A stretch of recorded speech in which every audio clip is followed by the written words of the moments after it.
আসসালামু আলাইকুম বন্ধুরা। একদিন মুসা নবী আল্লাহকে বলিলেন, আল্লাহ তুমি যখন খুশি হও তখন কি করো? আল্লাহ বলিলেন, আমি বৃষ্টি দিই, মানে বৃষ্টিপাত দিই, পানি পানি দেয়, যেটা আমাদের বান্দাদেরকে যেন মোটেও ভালো লাগে না। কেন?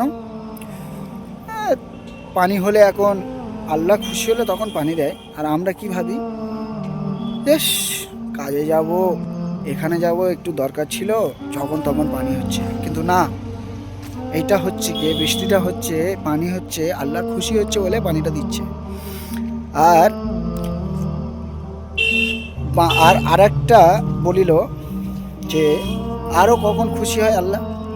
এটা তো প্রথম, যে পানি হলে আল্লাহ খুশি হলে পানি দেয়। দ্বিতীয়, আল্লাহ যখন আরও খুশি হয়, কারোর ঘরে মেহমান পাঠায়, আত্মীয় স্বজন হোক, মেহমান পাঠায়, সে মেহমানটা দেখলেও বান্দা রাখ। কেন?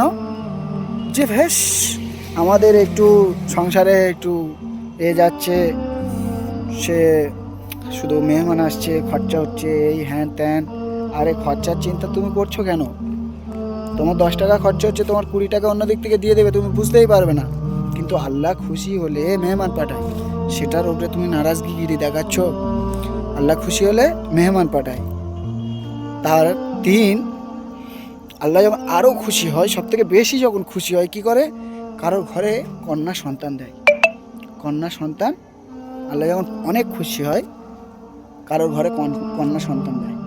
আর সেই কন্যা সন্তান থেকে আমরাও মানে অসন্তুষ্ট।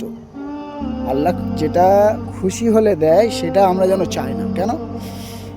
শুধু মেয়ে হচ্ছে, মেয়েকে বিয়ে দিতে হবে, খরচা কীভাবে করব, সেটার চিন্তা তোমার কেন? আল্লাহ তো কারোর ওসিলায় দিয়ে দেবে, কারোর ওসিলায় আল্লাহ রিজিক দিয়ে দেয়। কারণ যখন বাচ্চা হয়, সে তার রিজিক নিয়ে আসে। অনেকজন বলে কীভাবে? আচ্ছা, বাচ্চা হওয়ার আগে, বাচ্চা হওয়ার পরে তো দুধ আসে, সে তার রিজিক নিয়ে আসছে।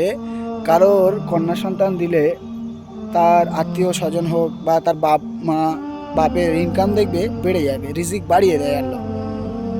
সেই জন্য আল্লাহ খুশি হলে আমাদেরও মানে আমরা যখন এই পানি হয়, ঘরে মেহমান আসে, আল্লাহ ঘরে যখন কন্যা সন্তান দেয়, তখন আমাদেরকে খুশি হওয়া দরকার। কারণ আল্লাহ খুশি হয়ে আমাদেরকে এগুলো পাঠিয়েছে।